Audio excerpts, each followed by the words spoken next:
So the points guy is absolutely right. And if you're not familiar with the points guy, definitely check him out if you do any degree of traveling.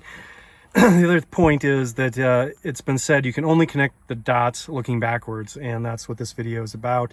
It's about getting screwed over by car rental companies, and this has happened, unfortunately, to my family twice in the last 2 or 3 months. The first was for about $800, and the second one was for over $1,000. And what I'm getting at is the return policy. Oftentimes when you go to a metro airport, larger airports, there's often no worker or just one worker, and he just says, hey, leave the keys, you're good to go, we'll get your receipt to you. And that's not always the case. In Houston, I was overcharged by Hertz. I protested. I sent in evidence of the case to Hertz, and they said, no problem, we'll process this, which has never shown up. And I've tried calling back several times with hold times in excess of 3 to 4 hours, and just essentially given up on the process. Recent episode in Denver with Avis, car rental for just shy of a week. And the quoted rate was a $200 deposit, and I think the charge was something like $7.99 or something. It was pretty reasonable, much less so than some of the other competitors. But nonetheless, videos were taken of the car, a screenshot of the mileage when it was returned, and also capturing the car's location, that it was in fact inside Denver Metro, or whatever, I can't remember what the airport's called, but that it was actually in the car rental return place. A copy of the receipt was submitted, and they were still denying it, saying that we are not going to open your video, we're not going to look at YouTube, we don't do that. You need to support documentation of completed flight segments, parking receipts from the destination, return, all that stuff, and just really dug in and fought it. So basically, got on United, found the statement of the credited miles for the trip completion, and fortunately kept a copy of the airport parking receipt from our home city, and also had a screen photo of the return mileage with visible evidence that this was in fact inside a Avis return location. And after about 2 weeks of back and forth and getting the credit card involved just to protect yourself so you're not charged a late payment, they finally conceded that yes, in fact, we made an error. And I'm going to get to the important point here in just a second, just bear with me.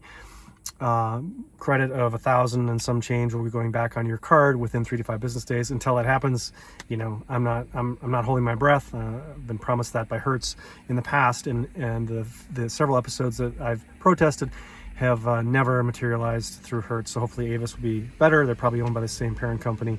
I don't know. But the point about connecting the dots looking backwards is what happened to that car in Denver for a week, that they thought that we had the car for an additional 7 days and charged us an additional, whatever it was, $1,100 and some change for that car. And I don't know what happened. I'm just thinking back on a memory of a car return in Seattle.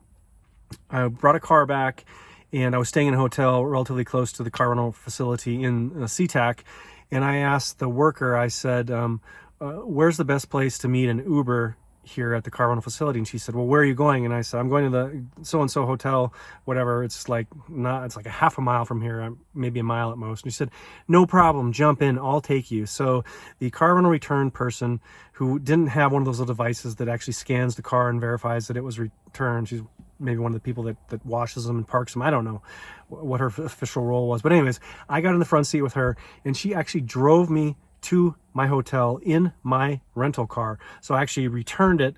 It never was scanned in. She took it right back out. We went right through the special gate that the workers go through that doesn't require proof of ID and any of that stuff, and took the car, brought me to my hotel. I tipped her. I was very grateful for that. But now looking backwards, I can see how easy it is for cars to disappear. I've heard from stories on the Points Guy about people being charged for stolen rental cars.